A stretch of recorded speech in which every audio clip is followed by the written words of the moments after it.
पिता हमेशा ही मुस्कुराया, शतरंज की उस जीत को मैं अब समझ पाया। हाय गाइस, मेरा नाम है आरजे कार्तिक। एक छोटी सी कहानी। ये कहानी नई नवेली बहू की, जो जैसे ही ससुराल में गई उसे अपनी सास से चिढ़ होने लगी। जैसा कि बाकी बहुओं को लगता है कि सास हमेशा टोकती हैं, फालतू की बातें करती हैं, फालतू का ज्ञान देती हैं जिसकी रिक्वायरमेंट नहीं है, इस बहू को भी वही लगने लगा। इसने अपने पति से कहा कि क्यों नहीं हम इस घर को छोड़ करके अलग जगह पर जाकर के रहने लगते हैं, रेंट पर एक 2 BHK ले लेते हैं। पति को लगा कि ये तो गलत हो रहा है। पति ने अपनी पत्नी को समझाया और ये बताया कि माँ सही कहती है। पति भी माँ का पक्ष लेने लगा तो बहू को और गुस्सा आने लगा। एक दिन वो चिढ़ करके लड़ाई करके अपने मायके चली गई। उसके पिताजी वैद्य थे, आयुर्वेद की दवाइयों का उन्हें ज्ञान था। तो जाकर के पिताजी से कहा कि पापा को ऐसी दवाई दीजिए, ऐसा जहर की पुड़िया दीजिए कि मेरी सासू माँ हमेशा हमेशा के लिए खत्म हो जाए। मैं उनसे पीछा छुड़ाना चाहती हूँ, मैं नहीं चाहती कि मैं उनके साथ में रहूँ। तो पिताजी ने कहा कि बेटा, मैं जहर की पुड़िया तुम्हें कैसे दूँ?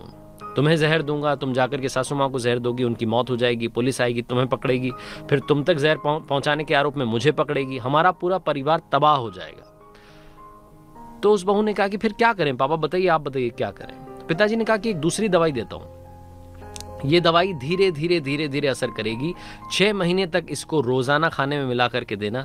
तुम्हारी सासू माँ की तबीयत खराब होने लगेगी, वो कमजोर होने लगेंगी, और 6 महीने बाद जब उनकी डेथ होगी तो किसी को मालूम भी नहीं चलेगा कि क्या रीजन था। बस इस दौरान अपने व्यवहार को थोड़ा सा चेंज कर लेना, उनसे प्यार मोहब्बत के साथ में बात करना। ऐसा ना हो कि शक की सुई तुम्हारी तरफ आ जाए। वो जो नई नवेली बहू थी बड़ी खुश हुई, उसको लगा कि बड़ी अच्छी बात है। पिताजी ने रास्ता दिखा दिया। वो गई, वो जो उन्होंने पाउडर दिया था उसकी पुड़िया को लेकर के गई और रोजाना से वो पाउडर थोड़ा थोड़ा खाने में मिलाने लगी।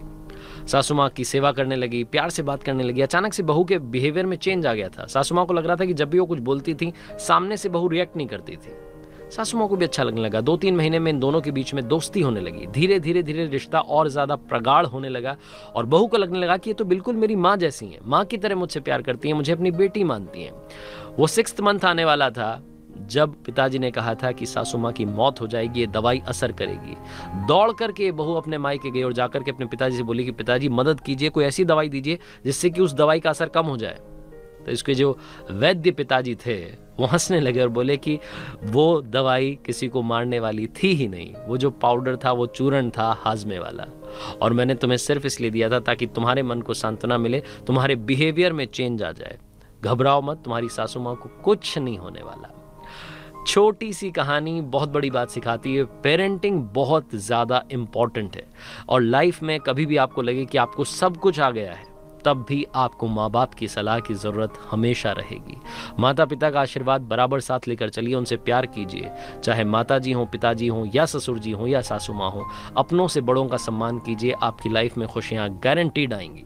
आरजे कार्तिक बस यही कहेगा, अपनों के आशीर्वाद के साथ, अपनों के प्यार